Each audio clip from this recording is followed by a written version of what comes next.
Assalamualaikum warahmatullahi wabarakatuh. Salam sejahtera, Om Swastiastu, Namo Buddhaya. Salam kebajikan. Alhamdulillahirabbil alamin. Assalatu wassalamu ala asyrofil anbiya wal mursalin. Sayyidina Muhammadin wa ala alihi washabbihi ajmain. Amin amma ba'du. Terima kasih kepada yang terhormat Ketua Umum PDI Perjuangan, Presiden kelima Republik Indonesia, Ibu Profesor Hajah Megawati Soekarno Putri, kepada pelaksana tugas Ketua Umum Partai Persatuan Pembangunan Haji Mardiono, Ketua Umum Partai Hati Nurani Ranah mengemban tanggung jawab yang besar dan mulia bersama Mas Ganjar, meneruskan cita-cita Bung Karno dan para pendiri negara lainnya untuk mewujudkan masyarakat Indonesia yang adil, makmur dan sejahtera. Bung Karno dan Bung Hatta telah mengantarkan bangsa Indonesia ke pintu gerbang emas kemerdekaan Republik Indonesia. Mas Ganjar dan saya bersama-sama seluruh rakyat Indonesia akan melanjutkan upaya mewujudkan cita-cita menuju Indonesia Emas tahun 2045. Cita-cita Indonesia menjadi bangsa yang maju, adil dan beradab dalam rangka menyongsong Indonesia Emas tahun 2045 akan terwujud jika kita memenuhi sejumlah syarat, yakni ideologi bangsanya kokoh, ekonominya baik, hukum dan keadilannya ditegakkan, politiknya demokratis, budaya gotong royongnya hidup, serta mengedepankan persaudaraan. Jika penegakan hukum dilakukan dengan benar, maka setengah masalah dari bangsa ini insya Allah tuntas. Kalau hukumnya bagus, maka segala aspek kehidupan masyarakat akan bagus juga. Misalnya di bidang sosial, politik, budaya, pertahanan, keamanan, dan ekonominya. Prioritas pemberantasan korupsi, kepastian hukum, dan konsistensi dalam implementasi penegakannya, memberi jaminan bagi investasi dan pembangunan ekonomi, serta memberi perlindungan kepada masyarakat. Dalam pembangunan politik, negara kita menganut demokrasi, di mana kekuasaan berada di tangan rakyat. Dalam implementasinya, demokrasi membutuhkan nomokrasi. Demokrasi adalah kedaulatan rakyat, sedangkan nomokrasi adalah kedaulatan hukum. Demokrasi tanpa nomokrasi akan anarkis, sementara demokrasi tanpa demokrasi akan sewenang-wenang, sehingga keduanya harus berjalan seiring dan seimbang. Demokrasi menghargai perbedaan, dan perbedaan itu adalah fitrah, ciptaan Tuhan. Perbedaan di antara manusia, baik ras, suku maupun agama, itu karena diciptakan dan dikehendaki oleh Tuhan sendiri. Walau sya'allah laja'alakum ummatan wahidah walakin yabluwakum fima atakum fastabiqul khairat. Kalau Allah mau, kamu semua itu hanya satu jenis, tidak berbeda-beda.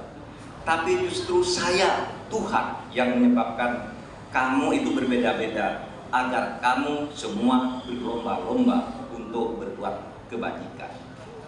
Itu firman Tuhan. Indonesia yang beragam membutuhkan toleransi dan akseptasi.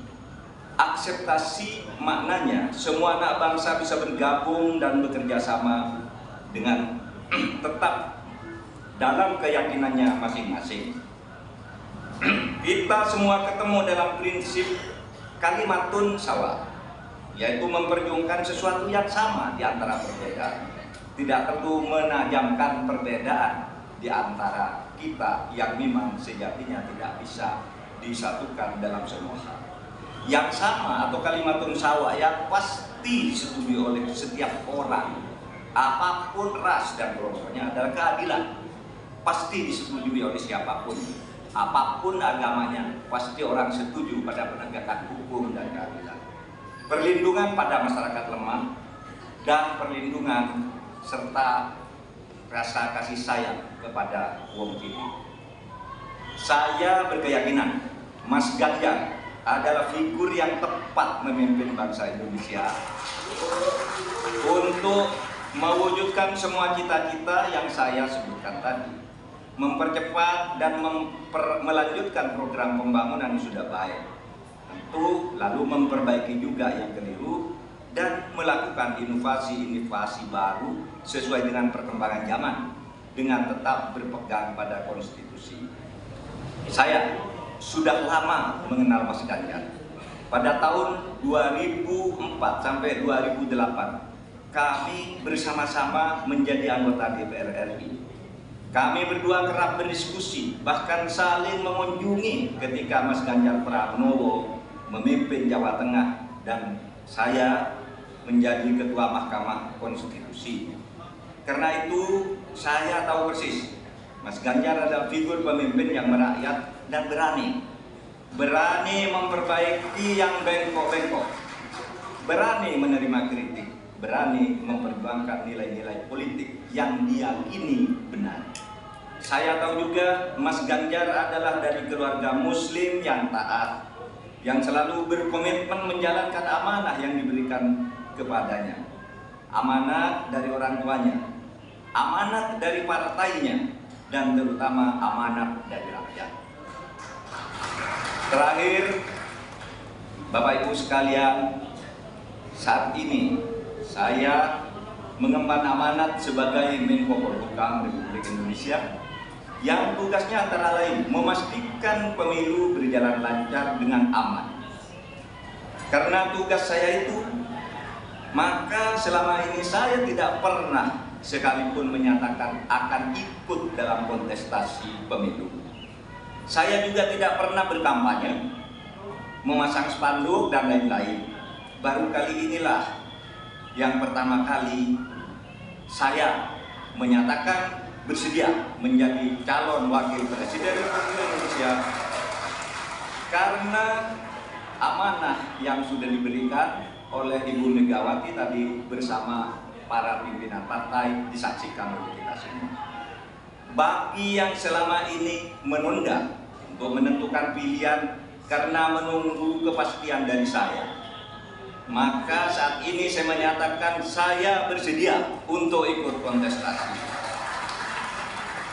Bersama Mas Ganjar, saya akan mendedikasikan diri, semua kemampuan saya, ilmu saya, pengalaman saya, ketegasan dan keteguhan sikap saya, serta keberanian-keberanian yang selama ini saya usahakan untuk selalu ditunjukkan kepada bangsa dan negara Indonesia.